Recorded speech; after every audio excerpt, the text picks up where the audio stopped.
विज्ञान भारती कक्षा 8 अभ्यास कार्य पुस्तिका के अंतर्गत आज हम इकाई 3 परमाणु की संरचना के अभ्यास प्रश्नों को हल करेंगे।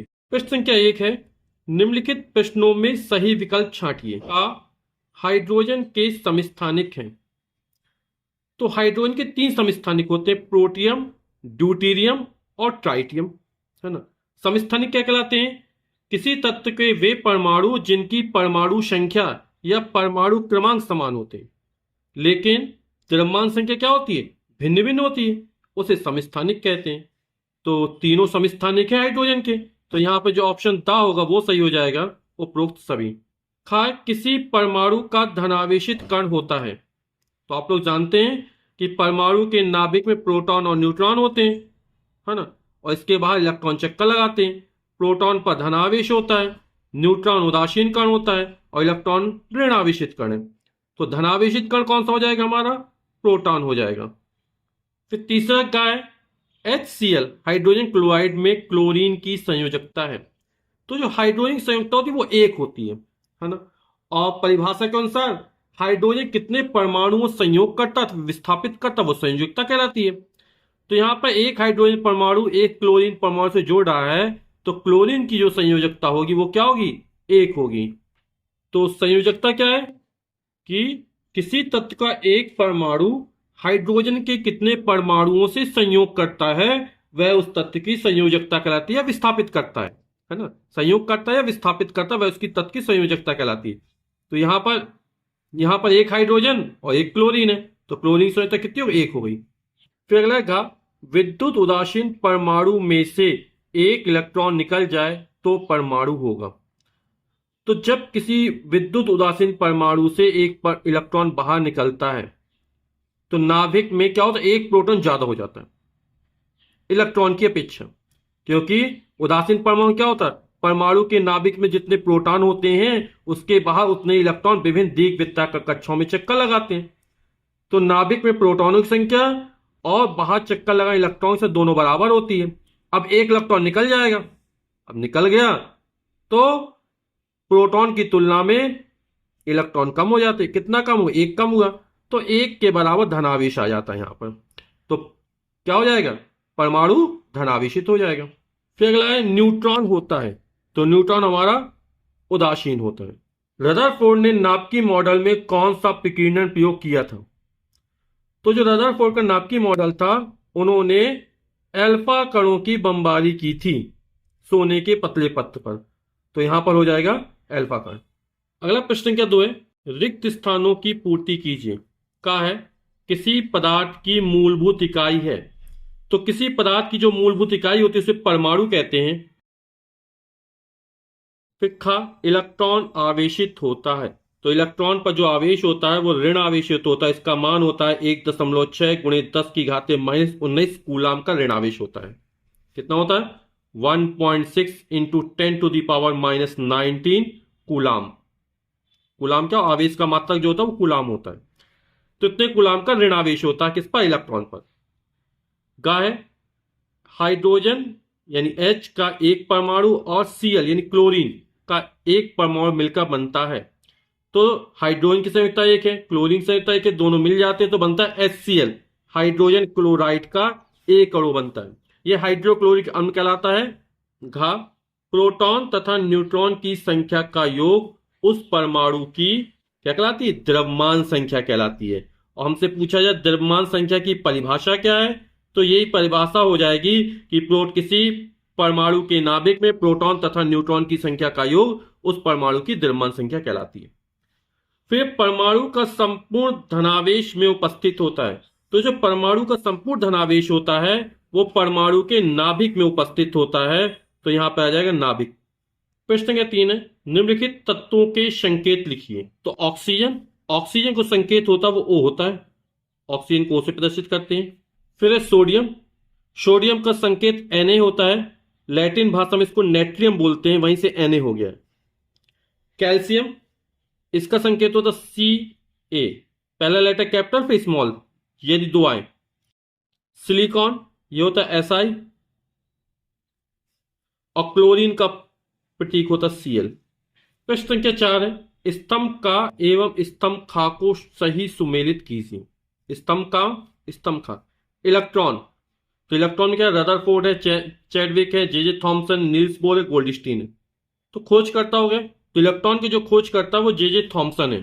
तो यहां पर इलेक्ट्रॉन, फिर प्रोटॉन है, तो प्रोटॉन की खोज करता होगा गोल्डस्टीन। न्यूट्रॉन, न्यूट्रॉन के सर जेम्स चैडविक। नापकी मॉडल, जो नापकी मॉडल दिया वो रदरफोर्ड ने दिया। परमाणु की स्थिर कक्षा में इलेक्ट्रॉन, ये जो मॉडल दिया वो नील्स बोर ने दिया। प्रश्न संख्या 5 है, निम्नलिखित सारणी को पूरा कीजिए। परमाणु क्रमांक हमको 6 दिए कार्बन का, परमाणु द्रव्यमान 12 दिया गया है। अब इलेक्ट्रॉनों की संख्या पूछ रहा है, प्रोटॉनों की संख्या पूछा है, न्यूट्रॉनों की संख्या पूछ रहा है। परमाणु क्रमांक है क्या, किसी तत्व के परमाणु के नाभिक में उपस्थित समस्त धनावेश या प्रोटॉनों की संख्या को परमाणु क्रमांक कहते हैं।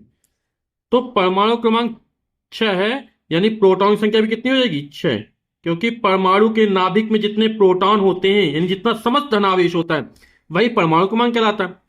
तो परमाणु क्रमांक 6 है, तो प्रोटॉन की संख्या 6 हो जाएगी।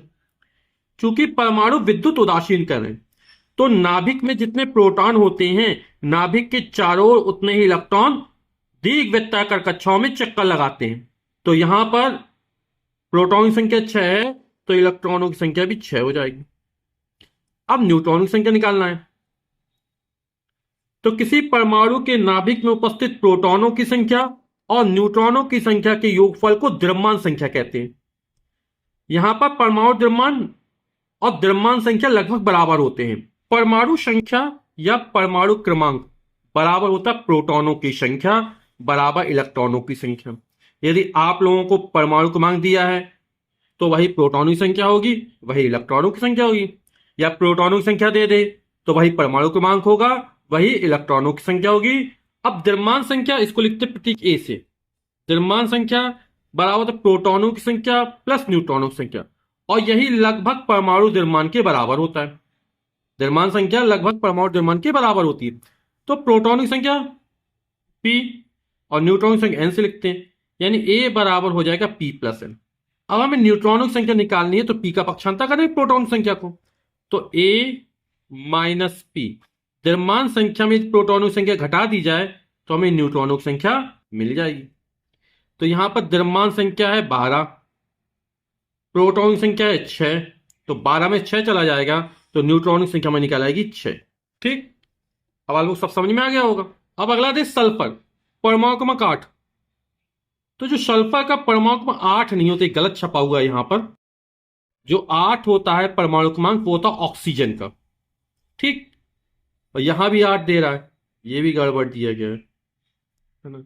ये ऑक्सीजन के लिए, क्योंकि सल्फर दिया तो अपन लिखते सल्फर का जो परमाणु क्रमांक होता है वो होता है 16, और सल्फर में जो न्यूट्रॉनों की संख्या होती है वो भी 16 ही होती है। तो परमाणु क्रमांक बराबर होता है प्रोटॉनों की संख्या, किसी परमाणु के नाभिक पर समस्त धनावेश या प्रोटॉनों की संख्या परमाणु क्रमांक कहते हैं। परमाणु क्रमांक 16 है, तो प्रोटॉन की संख्या भी 16 हो जाएगी और इलेक्ट्रॉनों की संख्या भी 16 हो जाएगी। ठीक है, और द्रव्यमान संख्या बराबर होता है प्रोटॉनों की संख्या प्लस न्यूट्रॉनों की संख्या। तो प्रोटॉनों की संख्या 16 है, न्यूट्रॉन की संख्या 16, दोनों को जोड़ देंगे तो 16 16 32, तो सल्फर की द्रव्यमान संख्या निकल आएगी 32। पोटेशियम, परमाणु द्रव्यमान 39 दे रहा है, ठीक है, न्यूट्रॉन की संख्या 20 दे रहा, तो हमें प्रोटॉन की संख्या निकाल लेंगे। जैसे हमारा सूत्र ये है A बराबर P प्लस N। अब P का मान निकालना है तो N का पक्षांतर कर देंगे, तो A माइनस N, यानी द्रव्यमान संख्या में जब न्यूट्रॉन की संख्या घटा दी जाएगी तो हमें प्रोटॉन की संख्या पता चल जाएगी। तो द्रव्यमान संख्या में 39, इसमें से हम 20 घटा देंगे तो कितना आएगा, बिल्कुल सही सोचा, 19 आएगा। तो 19 हो जाएगा परमाणु क्रमांक। ठीक, तो इलेक्ट्रॉन की संख्या भी 19 हो जाएगी और प्रोटॉन की संख्या भी 19 हो जाएगी। यहां पर परमाणु द्रव्यमान 23 दे रहा सोडियम का और प्रोटॉन 11 दे रहा है, तो प्रोटॉन 11 दे रहा है तो परमाणु क्रमांक कितना हो जाएगा, 11 हो जाएगा। ठीक है, इलेक्ट्रॉन की संख्या भी 11 हो जाएगी। अब परमाणु द्रव्यमान में से प्रोटॉन की संख्या घटा देंगे तो 23 में से 11 जाएगा, आएगा 12, तो न्यूट्रॉन की संख्या हो जाएगी 12। प्रश्न संख्या 6, निम्नलिखित परमाणुओं के आयनों का रेखा चित्र पूर्ण कीजिए। तो यहां पर ये सोडियम परमाणु है और ये सोडियम आयन बन रहा, हम लोग जानते हैं जो परमाणु होता है वो विद्युत का उदासीन कण है। क्यों होता है? क्योंकि परमाणु के नाभिक में जितने प्रोटॉन होते हैं उतने ही इलेक्ट्रॉन विभिन्न वेग कक्षाओं में चक्कर लगाते हैं, और प्रोटॉन पर जितना धनावेश होता है इलेक्ट्रॉन पर ठीक उतना ही ऋणावेश होता है। तो सोडियम आयन बनना है। आयन कैसे बनते? जब परमाणु में से इलेक्ट्रॉन निकलते हैं या इसमें इलेक्ट्रॉन आते हैं यानी जुड़ते हैं, तब हमारा परमाणु आवेशित हो जाता है। तो उसे क्या कहते हैं? आयन कहते हैं। जब इलेक्ट्रॉन त्याग करता है, इस इलेक्ट्रॉन बाहर निकल जाएगा, तब धनायन बनता है, और यदि इलेक्ट्रॉन ग्रहण करेगा तो ऋणायन बनता है। अब यहां पे सोडियम आयन बना, बाहरी कक्षा में एक इलेक्ट्रॉन है, ये एक इलेक्ट्रॉन क्या करता? धनायन, एक इलेक्ट्रॉन दान कर देता, निकल जाता बाहर, तब वहां सोडियम आयन बन जाता। तो ये बाहरी कक्षा का जो इलेक्ट्रॉन निकलेगा ना, तो इसको हटा देते हैं यहां से, तो ये सोडियम परमाणु सोडियम आयन बनता है। तो ये बाहरी कक्षा का एक इलेक्ट्रॉन निकल जाता है ना। ये हमारा नाभिक हो गया। ये पहली कक्षा में 2 इलेक्ट्रॉन है, और दूसरी कक्षा में 8 इलेक्ट्रॉन है, और तीसरी कक्षा का इलेक्ट्रॉन क्या हो गया? निकल गया। तो ये सोडियम आयन बन गया। धनायन ही क्यों बनता है? ये सोडियम परमाणु है जिससे प्रोटॉन की संख्या कितनी होगी? 11, इलेक्ट्रॉन की संख्या कितनी होगी? 11, दोनों बराबर है। इलेक्ट्रॉन पर कितना आवेश होता है? 1.6 गुणे 10 की घात -19 कूलाम का ऋणावेश होता है, और प्रोटॉन पर ठीक इतना ही धनावेश होता है, 1.6 गुणे 10 की घात -19 कूलाम का। 11 प्रोटॉन और 11 इलेक्ट्रॉन मिलकर क्या उदासीन हो जाएंगे।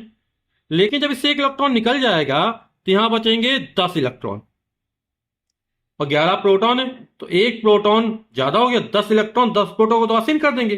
तो एक प्रोटॉन की अधिकता के कारण इसमें धनावेश आ जाएगा, यानी धनायन बन जाएगा ये मानव। अब यहां पर 2 माइनस दिख रहा है, यानी ये 2 इलेक्ट्रॉन ग्रहण कर रहा है। पहली कक्षा में 2 इलेक्ट्रॉन और दूसरी कक्षा में 6 इलेक्ट्रॉन है, तो 2 इलेक्ट्रॉन बाहर से आ जाते हैं, तो एक इलेक्ट्रॉन ये बना दिया और दूसरा इलेक्ट्रॉन ये बना दिया। क्योंकि 2 इलेक्ट्रॉन आए तो 2 ऋण आवेश आया, यहां से एक इलेक्ट्रॉन बाहर निकला इसलिए एक धनावेश आया। यहां पर नाभिक है, इसके बाहर 2 कक्षाएं हैं, पहली कक्षा में 2 इलेक्ट्रॉन है और दूसरी कक्षा में भी 2 इलेक्ट्रॉन है। अरे बाहर के दोनों कक्षा के इलेक्ट्रॉन निकल रहे हैं, यहां पे कोई इलेक्ट्रॉन नहीं बाहरी कक्षा में, यानी इसने 2 इलेक्ट्रॉन क्या कर दिया? दान दे दिए, निकल गए। जब इलेक्ट्रॉन निकल जाते बाहरी कक्षा से तो आयन बन गया हमारा। तो कौन सा बनेगा आयन? धनायन। यहां पे लिख देंगे धनायन। जब इलेक्ट्रॉन निकल जाते हैं तब धनायन बनता है। हाँ में यहां पर अपन देख रहे हैं पहली कक्षा में 2 इलेक्ट्रॉन, दूसरी में 3 2 5 2 7 इलेक्ट्रॉन है, और यहां पर 3 2 5 2 7 1 8, एक इलेक्ट्रॉन ज्यादा आ गया। तो इलेक्ट्रॉन जब ग्रहण कर लेता है तो कौन सा आयन बनता है? ऋण आयन बनता है। इलेक्ट्रॉन की कमी के कारण धनायन बनता है, और इलेक्ट्रॉन की अधिकता के कारण ऋण आयन बनता है, यानी बनेगा जो बना आयन वो धनायन होगा। और यहां पर 3 2 5 6 बाहरी कक्षा में 6 इलेक्ट्रॉन है, और यहां पे 3 2 5 2 7 1 8 हो गए, यानी इसमें 2 इलेक्ट्रॉन ज्यादा हो गए, तो क्या बनेगा? ऋण आयन बनेगा।